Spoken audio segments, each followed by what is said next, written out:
Presented by LK Entertainment. Sachin Recording Studio, Saharsa.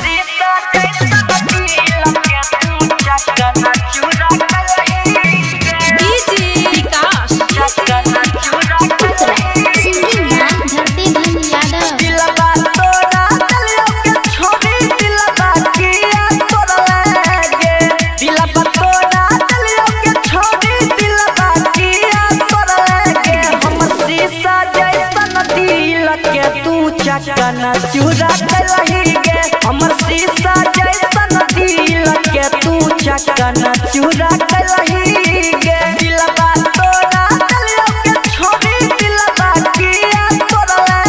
गे दिलवा तोरा दिलियो के छोड़ी दिलवा किया तोरा गे हमर शीशा जैसन दिल के तू चकना चूरा कलही गे हमर शीशा जैसन दिल के तू चकना चूरा कलही गे Sachin Recording Studio, Saharsa.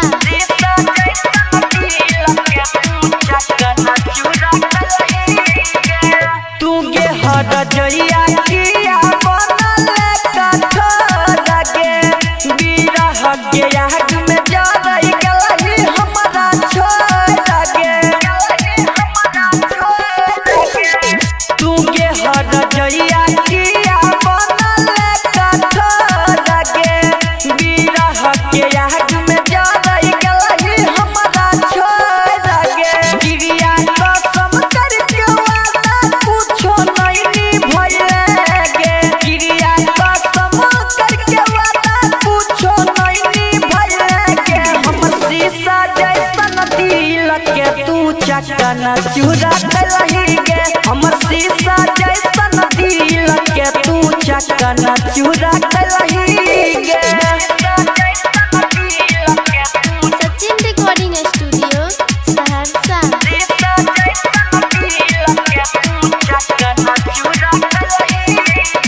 ललकिया प्यार के जैसन बोले इंतहान गे जियते जिंदगिया में पर पैपान गे ललकिया प्यार के जैसन बोले इंतहान गे जियते जिंदगिया में पर पैपान गे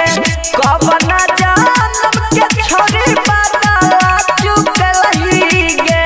कब ना जानम के छोड़ी बाला चुकलही गे हमर शीशा जैसन दिल के तू चकना चूरा कलही गे हमर शीशा जैसन दिल के तू चकना चूरा कलही गे Mix by Siku Sawaria.